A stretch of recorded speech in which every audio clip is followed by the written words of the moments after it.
José Luis, el día de ayer nos quedamos con este tema de la fe para construir o para estancar, en el sentido de, creo que todas aquellas cosas, en distintos momentos de la historia y de la civilización, creo que ha habido pues cada vez más acceso a información y a formas en las cuales nosotros mismos conocemos cómo funciona el mundo, cómo funciona nuestro cuerpo, qué nos enferma, qué nos hace bien, con qué nos podemos sanar, etcétera. Entre menos información tengas acerca de absolutamente cualquier tema, vas a quedar más expuesto, no únicamente en el sentido más concreto, y quiero decir en el sentido de que, bueno, pues no vas a poder atenderte, por ejemplo, algún malestar, alguna herida, lo que sea, o bien vas a quedar más fácilmente expuesto a provocarte algún tipo de daño.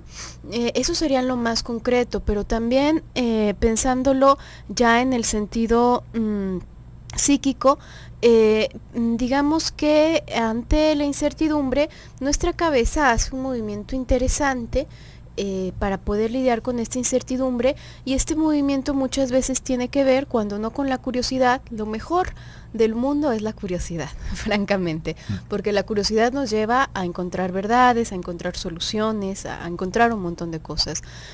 Cuando no es este movimiento el que hace nuestra cabeza de buscar la verdad, entonces nos inventamos una. Cuando no conocemos la verdad, nos inventamos una de niños, de grandes, en cualquier tipo de contexto, consciente o inconscientemente. Inconscientemente te hemos puesto 1000 veces este ejemplo de la persona que tras una sugestión hipnótica de gatear, luego de haber despertado de la hipnosis, se le pregunta por qué está gateando y argumenta que se le cayó algo. Esta persona no está mintiendo, la persona asume que se le debe haber caído algo y por eso es que está gateando. La persona no sabe que es culpa de la sugestión poshipnótica.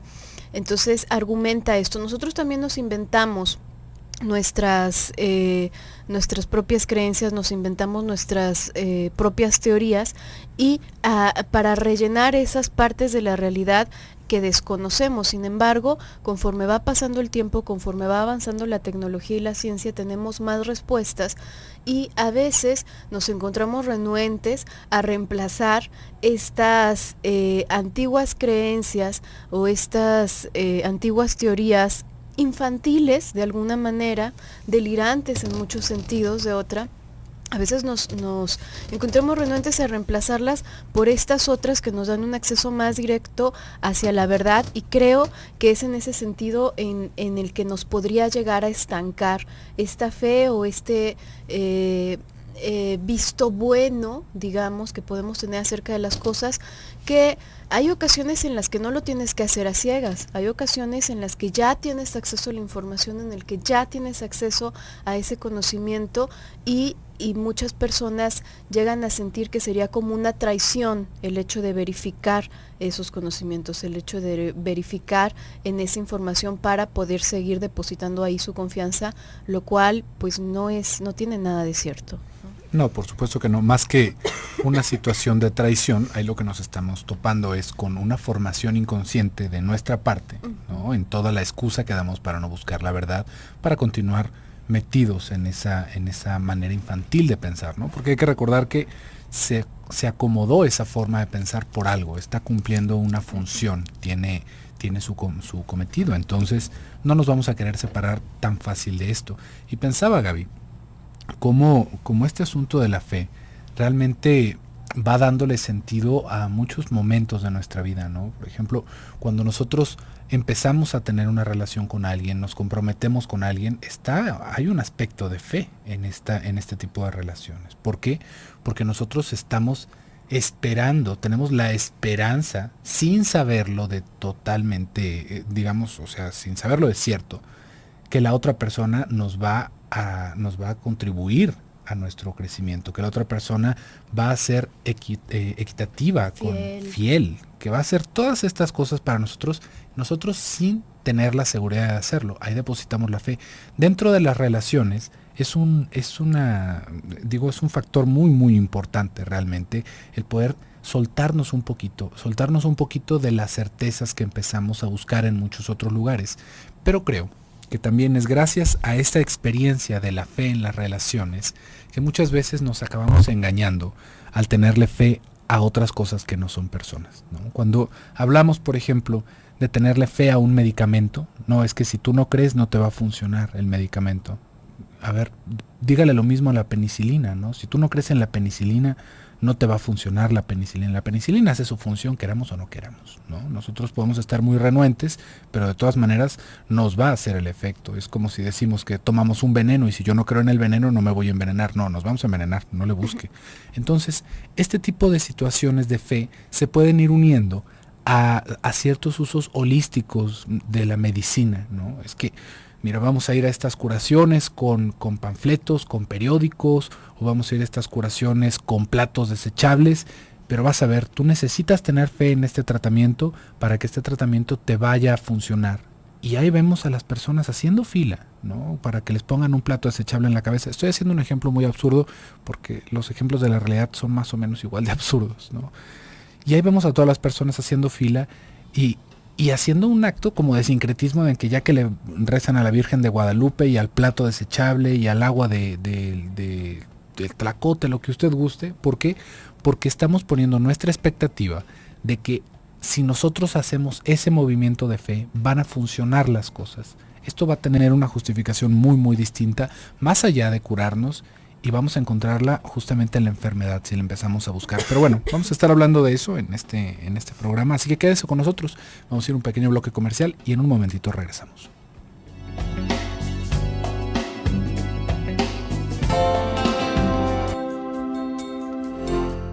Y continuando con este tema acerca de estas distintas formas de asumir la fe.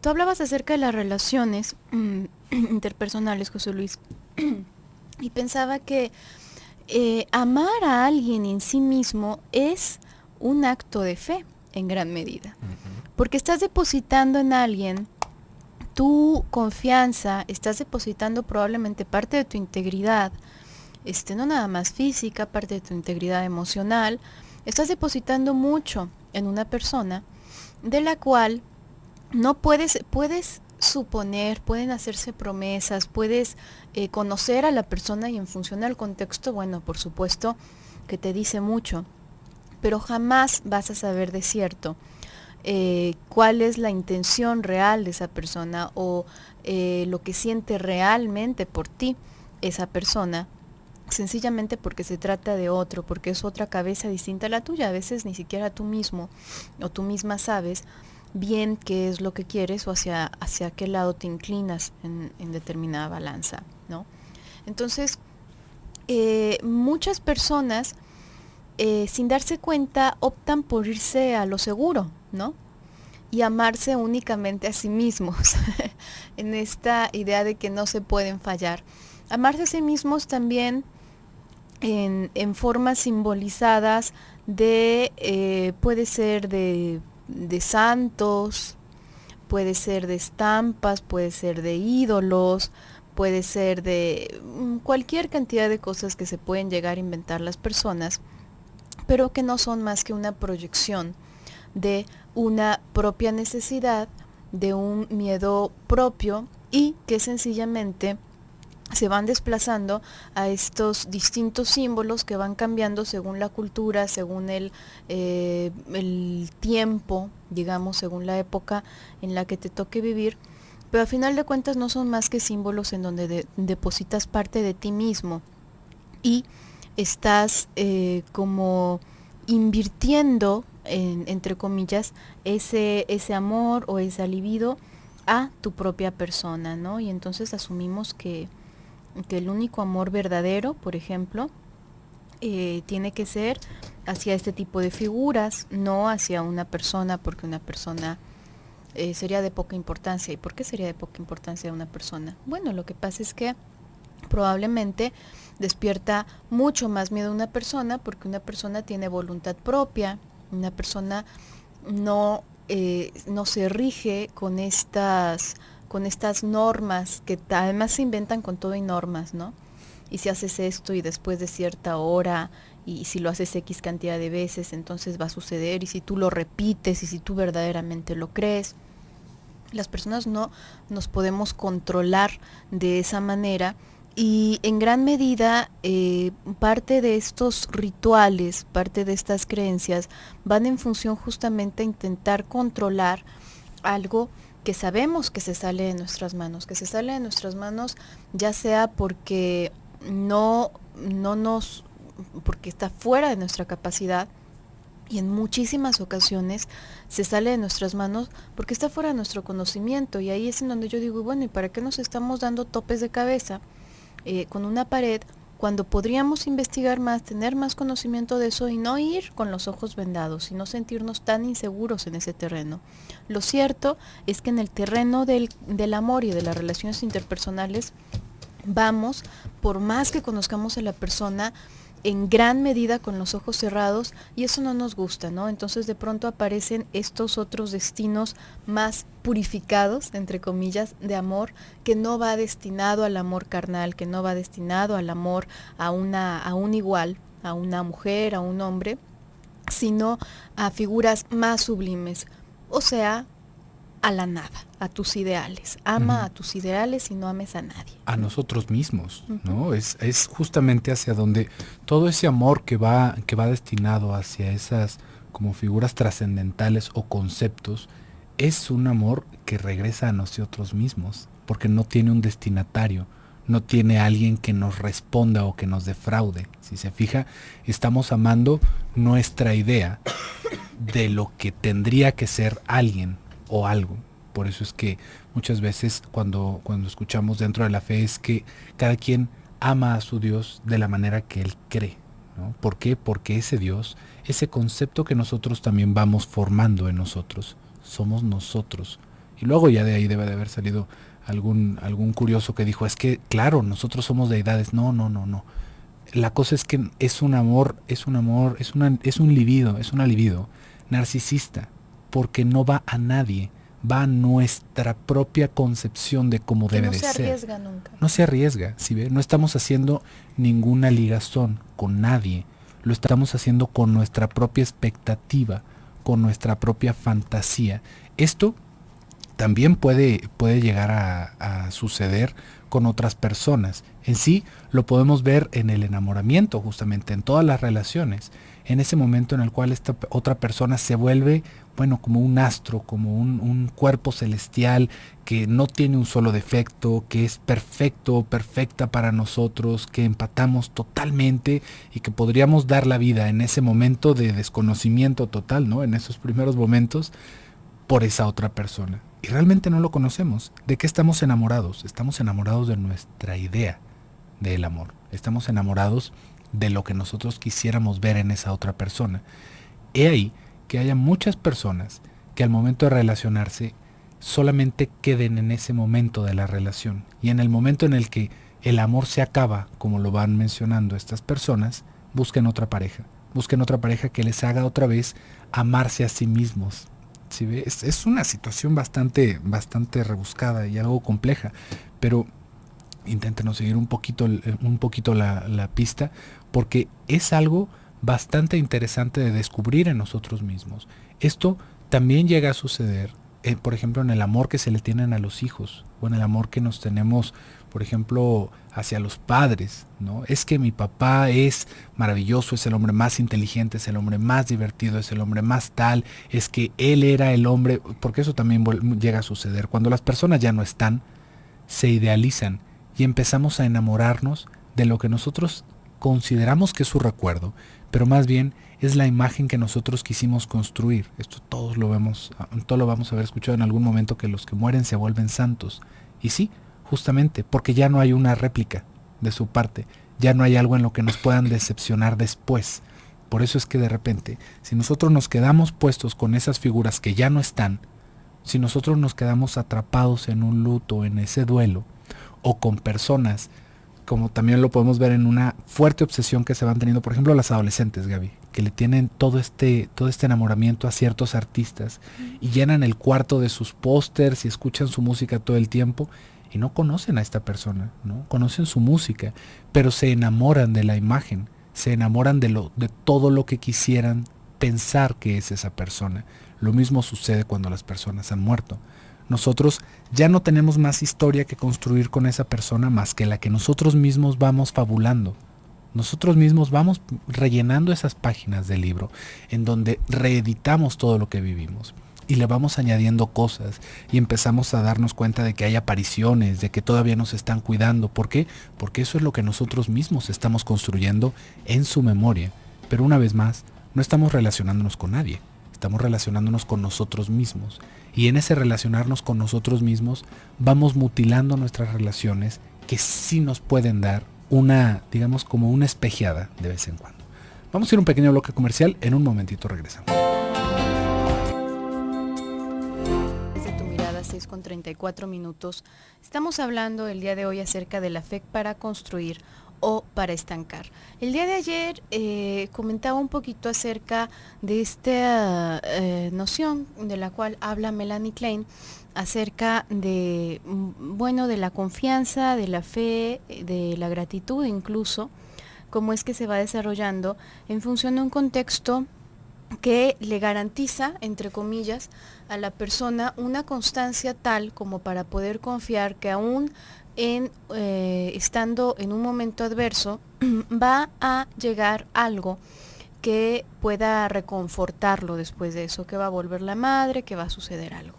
Y decíamos, entonces la persona puede ir encontrando ese patrón y puede irse sintiendo confiado, como si estuviese presente esa persona que le cuida o que se preocupa por él, aun cuando no está presente, y eso lo podemos entender ahora como confianza, como fe, como saber que algo, que vas a estar bien de alguna manera.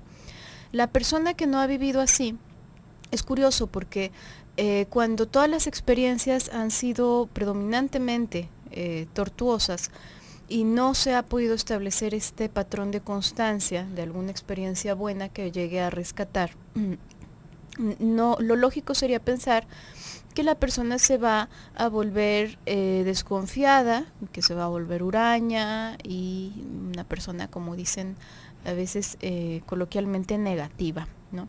Pero no solamente pasa eso, ocurre algo muy curioso. La personita, en un intento por salvaguardar los elementos buenos que hay en su entorno, y a sabiendas también, con un conocimiento muy vago y muy primitivo, por supuesto, del mundo, pero sabe que depende su vida de algo de afuera, y con tal de salvaguardar ese algo, lo curioso que ocurre es que va tomando elementos buenos de su propia persona, por así decirlo, y los va depositando en algo externo para crearse ahora no el conocimiento, no el patrón, sino para crearse la ilusión de una entidad buena, de un algo bueno que hay allá afuera, que existe allá afuera y que va a venir. Poniéndolo en este ejemplo de los bebés, pensemos que el bebé que tiene una madre cuidadosa puede ir estableciendo esa relación de confianza con ella, sabe que se puede tardar a veces, que se puede quedar dormida, que se le pasa a veces un poquito el tiempo, la hora para cambiar el pañal, para darle de comer, pero siempre regresa la mamá y lo cuida y lo quiere. Y el que no, está la mamá por ahí tirada en algún lugar, dormida, despreocupada, abandonándolo, etcétera. Lo curioso es que también sabe hacer un movimiento en la cabeza en donde ese niño va va llenando de atributos magníficos a esa madre mala, ¿no? A esa madre que no hace más que olvidarse de él y dejarlo a su suerte. La va llenando de atributos maravillosos, valiéndose de que, pues no tiene mucho de qué valerse, porque la madre no tiene mucho bueno para admirársele, entonces se va valiendo de sus propios aspectos buenos y va quedándose con todo lo malo para sí mismo, va guardando todo lo malo únicamente para sí mismo. suena de verdad una cosa muy rara, y es una cosa, tiene un funcionamiento muy raro y de verdad muy interesante la cabeza. Sí, es algo muy raro, pero pensémoslo así, si pudiésemos ponerle palabras a esa cabecita que todavía no tiene lenguaje, sería como pensar que un niño empieza con esta teoría de que él es un niño malo, y como es un niño malo, muy malo, por eso mamá está enojada, y que como es un niño muy malo, le hizo daño a su mamá. Le hizo daño a su mamá y ahora su mamá está incapacitada para alimentarlo, está incapacitada para abrazarlo, está incapacitada para hacerle un montón de cosas porque está rota, por su culpa está rota. ¿A qué te suena? Suena muy familiar esto, verdaderamente, ¿no? ¿Qué hiciste? Algo malo hiciste. Por tu culpa, por tus pecados, porque estás pensando cosas feas, porque estás, válgame, ya somos más poderosos que cualquier otra entidad, ¿no? Con nuestras omisiones y con podemos y con nuestros pensamientos podemos hacer cosas horribles, ¿no? En esta fantasía. Y es que va en la misma dirección que el pensamiento mágico, ¿no? Que este pensamiento mágico de creer que yo puedo sencillamente ordenar que ocurra algo bueno y entonces va a ocurrir en el mismo sentido. Si me están pasando puras cosas horribles, pues seguro que es mi culpa, seguro que yo lo ordené en algún momento sin darme cuenta, ¿no? Que es karma, ¿no? Y que es karma, sí. Y esto se convierte en algo sumamente destructivo porque sume a la persona en su condición de miseria. Se conforma la persona con pensar que eso que está sufriendo es algo irresoluble, que es su castigo y que ya que termine de ser castigado o castigada, entonces viene lo bueno. Y no termina de ser castigado o castigada. ¿Y eso qué significa? Pues que me hace falta más castigo. Entonces síguele y síguele y síguele. Uh-huh. Y esto realmente es bastante interesante si le damos una vista de cerca, porque es el más puro pensamiento infantil que nos podemos encontrar. Todo lo que hay, todas las teorías alrededor del castigo que van haciendo los niños, por ahí hay un escrito psicoanalítico que justamente trata este tema, que es pegan a un niño. Y es un tema bastante interesante y profundo, pero básicamente podríamos ver que todos los niños, hayan sido o no hayan sido golpeados, tienen una fantasía alrededor de haber sido lastimados físicamente, o al menos de haber visto que a alguien lo lastimaron, en sueños, en la fantasía, porque hay una cierta relación que se va generando alrededor del castigo y del afecto. ¿Sí ve? Esto es otra cosa que escuchamos, Gaby, es que me pega porque me quiere, ¿no? A los que los quieren les pegan. Y si hice algo malo, me van a pegar, pero me están pegando en relación a que me quieren. ¿Sí ve? Me están castigando. No es así como que me metieron a la cárcel porque me quieren. No, es me pegan, me castigan, me hacen sufrir porque me quieren. Entonces adelante, ¿no? Entonces vale, ¿no? Si usted en algún momento se ha preguntado qué pasa con todas esas personas que tienen esto que de repente es como muy llamativo, ¿no? En la televisión, o cuando se habla de perversiones sexuales, de golpearse a la hora de tener relaciones sexuales, ¿no? Que es todo este asunto de lastimarse o de torturarse, pero consensuado, ¿no? Es así como, ok, ahora a ti te toca darme de patadas, ¿no? Y después a mí me va a tocar darte de cachetadas. ¿Por qué es que esto tiene una relación tan directa con la excitación? ¿Por qué el castigo tiene una relación directa con la excitación? Y ahí en ese texto realmente podemos encontrarlo. Es una cosa bastante profunda y ahorita nos da para pensar alrededor de esto que tú estás diciendo, Gaby, de cómo si nos va mal, no es que digamos, pues ni modo, hombre, pues estas cosas pasan, ¿no? Pues sí. ¿Cómo le hago para que me vaya bien? Claro, hay cosas que realmente no quedan totalmente fuera de nuestro alcance, ¿no? Imagínense, nosotros vamos por la calle con el tiempo apretadísimo, pum, se nos poncha una llanta. Había un clavo a la mitad de la carretera, ¿no? Había un tornillo o algo. ¿Qué hicimos para merecer ese tornillo? Pues nada, ¿no? A final de cuentas es, bueno, pues ni modo, me bajo, cambio la llanta y llego tarde, ¿no? Pero no nos quedamos con pues bueno, son cosas que pasan, ¿qué hice para merecer esto? Oh, Dios mío, ¿qué hice para merecer esto? Ese es el grito de auxilio muchas veces, y la mayoría de las veces. ¿Por qué?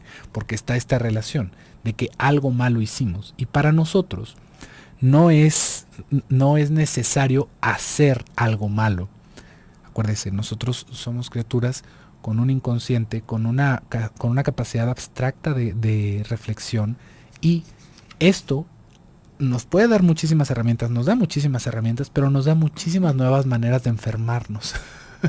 nos da toda la posibilidad de tener pesadillas, por ejemplo, nos da toda la posibilidad de quedar atrapados en nuestro pensamiento mágico, como esto que ya estabas mencionando, Gaby. Es que yo le dije que fuera a decirle a su mamá que no sé qué cosas, ¿no? Le menté a su madre, y después de eso chocó, ¿no? Después de eso, He de haber sido mis ¿qué superpoderes. hice? ¿Qué hice? ¿No? O yo estaba muy peleado con mi padre o con mi madre, y ese mismo día tuvo un ataque cardíaco.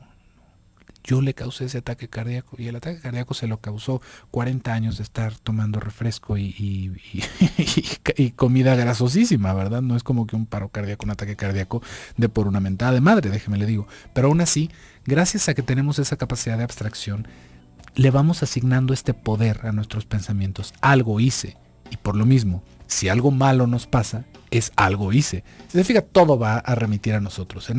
Nosotros podemos ver las estrellas, el programa de Cosmos, aprender sobre psicología, pero a final de cuentas todo va a remitir hacia nosotros, en ese pensamiento realmente narcisista que va reinando en nuestra cabeza, porque es una forma de irnos, ¿cómo lo podríamos decir? Como sosteniendo. Es una forma de sostenernos y de darle forma al mundo, pero es algo que tenemos que superar tarde o temprano, ¿no? Vamos a ir a un pequeño bloque comercial. En un momentito continuamos con el tema.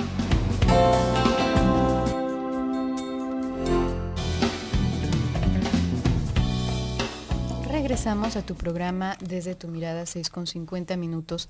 Estamos en el último bloque del programa del día de hoy, ya para cerrar con este tema de fe para construir o para estancar. En verdad que podríamos hacer un análisis mucho más detallado de esto. No nos da tanto el tiempo ni tampoco el medio como para hacer el análisis demasiado detallado, pero sí quisiera que quedase al menos como ciertos aspectos principales. Pienso que en general cualquier cosa en general que tienda a robarte tu duda, a obturar tu capacidad de pensar, de cuestionarte, de crear, porque también a partir de que nos cuestionamos, de que tenemos curiosidad, es que creamos nuevas teorías, nuevas soluciones, pero las podemos hacerles un puente a la realidad, no quedarnos nada más en el viaje, en nuestra cabeza, sino poder aterrizarlas en la realidad y aplicarlas, ¿no?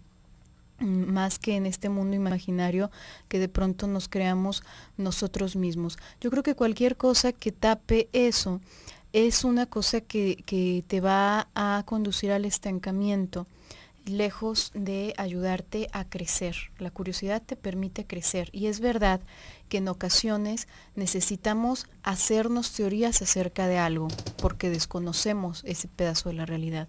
Pero en tanto que esas teorías sean flexibles y nos permitan irlas modificando e irlas evolucionando en función a los nuevos conocimientos que adquirimos, entonces son constructivas, en tanto que son una certeza que aparece para calmar nuestra angustia y no volvernos a preguntar más acerca de este tema. Vamos a decir que esto y punto, y no se pregunta de eso, porque no se debe uno preguntar de eso. Entonces nos están estancando. Creo que absolutamente todo tendríamos que saber que absolutamente todo, por objetivos que tratemos de ser, entra nuestra parte subjetiva y nuestra interpretación, y entonces con más razón tendríamos que cuestionarnos qué tanto es de mi cosecha o de la cosecha de aquella persona que lo leyó en determinado momento, que lo leyó por primera vez, y qué tanto es así, totalmente real, ¿no? Estaba pensando cómo se llegan a tomar ciertos escritos en diferentes culturas y en diferentes religiones como absolutamente ciertos, ¿no? Y cualquier escrito, absolutamente cualquier escrito, en especial este tipo de escritos, a mí me gusta pensarlos como una metáfora o como un poema, de alguna manera, ¿no?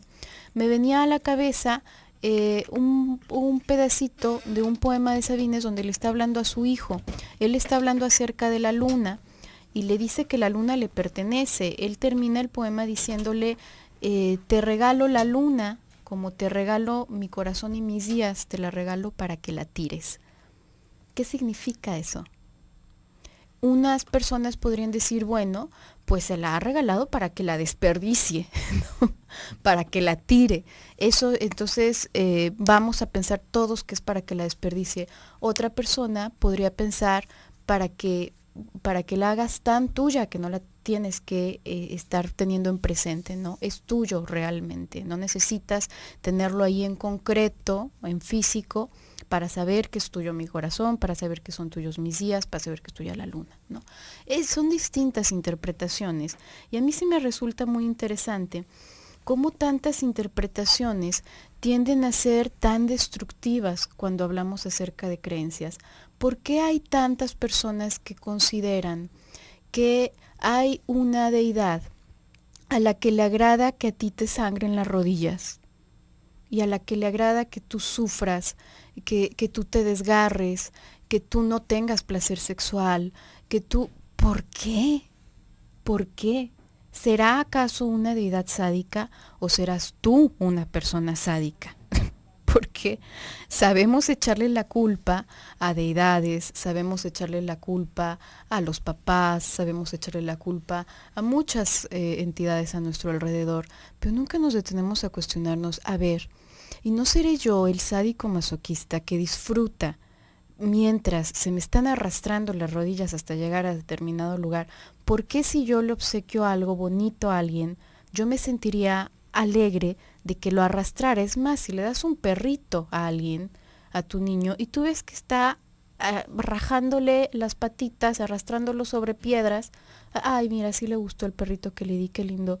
Pues no, a menos que seas muy sádico, ¿no? Entonces, ¿por qué hacemos esas interpretaciones? Y lo más peligroso, ¿por qué las asumimos como absolutamente ciertas? Aunque otra persona nos diga, aunque una multitud de otras personas nos digan, esa es la interpretación única y verdadera, esa es la verdad, siempre hay que cuestionarnos, porque yo creo que hasta una teoría científica, si la tomamos como verdad única y absoluta, termina por destruirnos y termina por poner un alto prematuro a nuestra capacidad de pensar. Y la verdad es que nuestra capacidad de pensar y de cuestionarnos no podría tener ningún alto que no fuese prematuro, porque siempre tiene la posibilidad de extenderse más y más. Y ahí, bajo esa misma pregunta, tendríamos que verlo en otros aspectos de la vida, ¿no? Porque nos vamos a encontrar con personas que toman este tipo de libros, de escritos, al pie de la letra, ¿no? Como si esto es la palabra, eso es justamente lo que se tiene que hacer. Pero en muchos otros aspectos de la vida, pues no hay esa cerrazón, ¿no? No es porque dice ahí, ¿no? Es más, de repente podemos escuchar hasta en escritos muy famosos que las personas van tomando sagrados, que vienen cosas como que si te cortas el pelo, también es una cosa para agarrarte a pedradas, ¿no? O que si estás trabajando un día en específico de la semana es también para que se te castigue físicamente. Y uno podría decir, ¿por qué esas partes no se toman en cuenta? ¿No? ¿Por qué? Porque solamente se toman las partes en cuenta que le hacen sentido a nuestra vida, que le hacen sentido a nuestra enfermedad.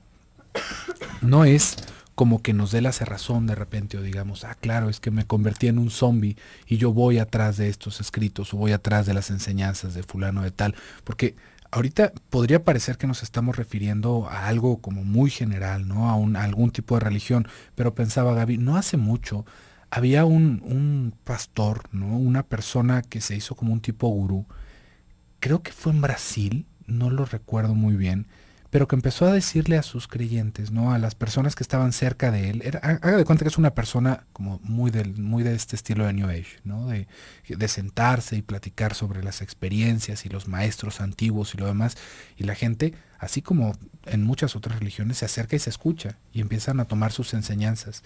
Dentro de estas enseñanzas estaba el comer pasto. Comer pasto. Así, no se lo estoy inventando. Comer pasto. Era tanta la gente que lo seguía, que no tiene idea del problema de salud que se hizo. Porque la gente empezó a comer pasto. Pasto. Así usted sale, ve su jardín, arranca el pasto y se lo come.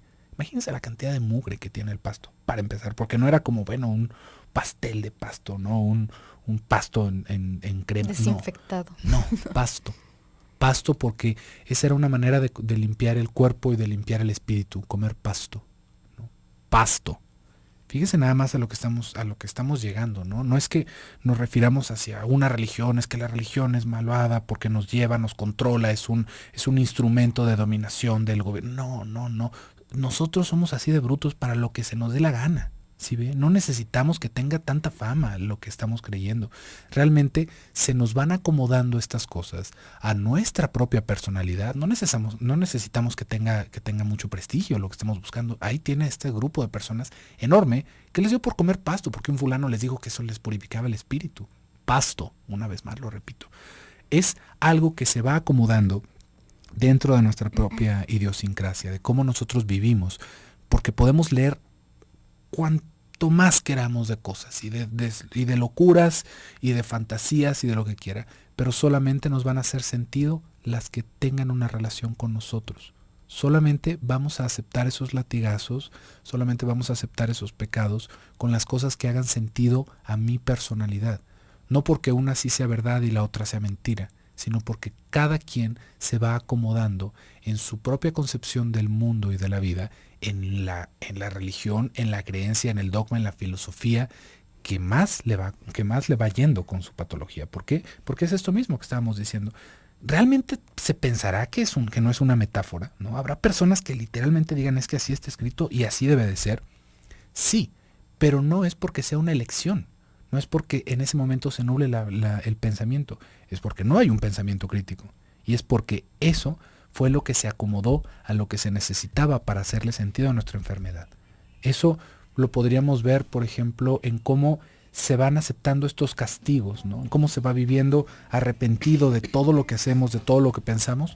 Y nos vamos acercando hacia una estructura obsesiva, hacia una estructura que está con toda la agresión volteada hacia sí mismo y que solamente tomó un elemento del exterior para hacerle sentido a su propia enfermedad. Entonces no es para estar tirando tierra a las religiones, hay que ver en nosotros qué es lo que le estamos entendiendo y qué es lo que nosotros vamos adquiriendo de lo que escuchamos en la calle. Pero bueno, por el día de hoy se nos ha terminado el tiempo. Muchísimas gracias por el favor de su atención. Yo me despido, soy José Luis Amarripa. Yo soy Gabriela Maldonado, hasta el lunes.